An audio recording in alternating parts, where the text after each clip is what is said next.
Thank you, Trey, and thanks to all of you for the great round of applause in ASL.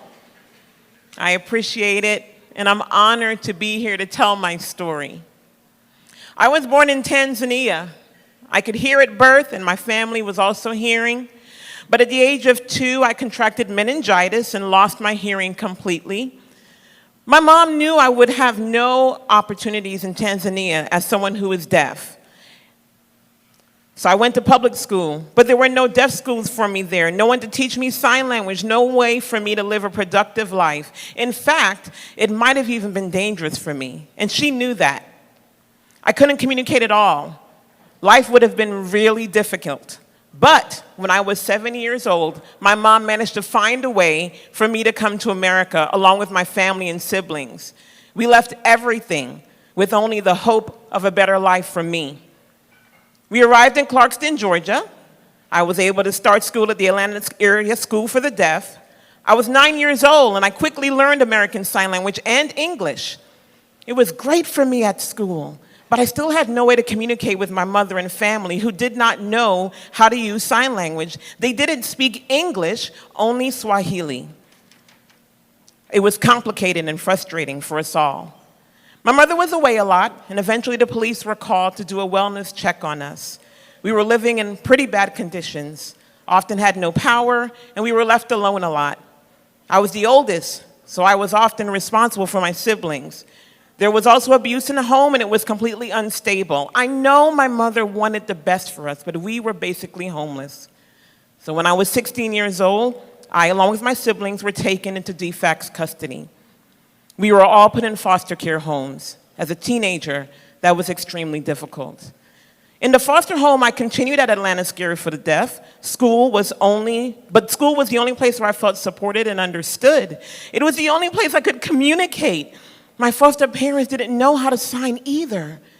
When I turned 18, I was in my junior year, and I was transferred to Georgia School for the Deaf. Georgia School for the Deaf is a residential school for deaf children. During the week is where I lived, and it was great. I loved it. I thrived. And I'm proud to say I was the valedictorian of my high school class.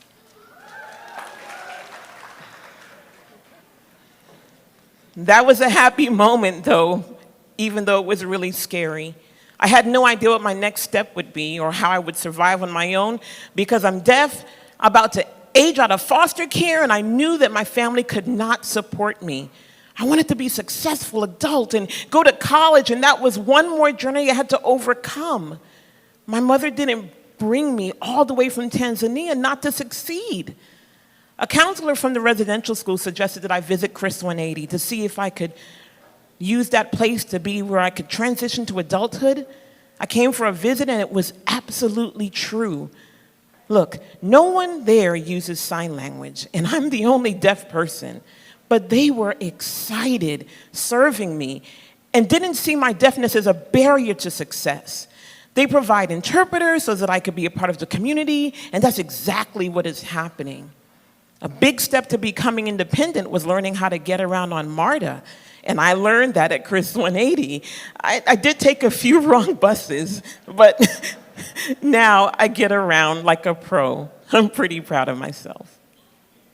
I get to go to Atlanta Technical College by bus, where I'm working towards an associate's degree in culinary arts. I plan to transfer to a 4-year college for a bachelor's degree in business, and I'm active in Future Business Leaders of America, and I have even won a few competitions. And every day I work hard in school and at Chris 180 to learn life skills while living on my own in a supportive community. My goal is to open a restaurant and become a business owner one day, and I know that with Chris 180's support, this will happen. Here's the thing. I didn't have an option other than Chris 180.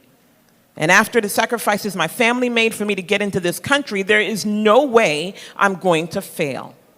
Chris 180 is my community now, and even if they are all people who don't sign, they have given me everything I need to feel safe, supported, and eventually ready to lead the successful and productive life that my mother envisioned for me when she made the decision to leave our country. I'm grateful to her for that. And I'll be forever grateful to Chris 180 for the love, support, and dedication to making me a community member. They work hard for me and each other person at Summit Trail. So thank you for the supporting them to support me, and I can't wait to be the success I know I will be.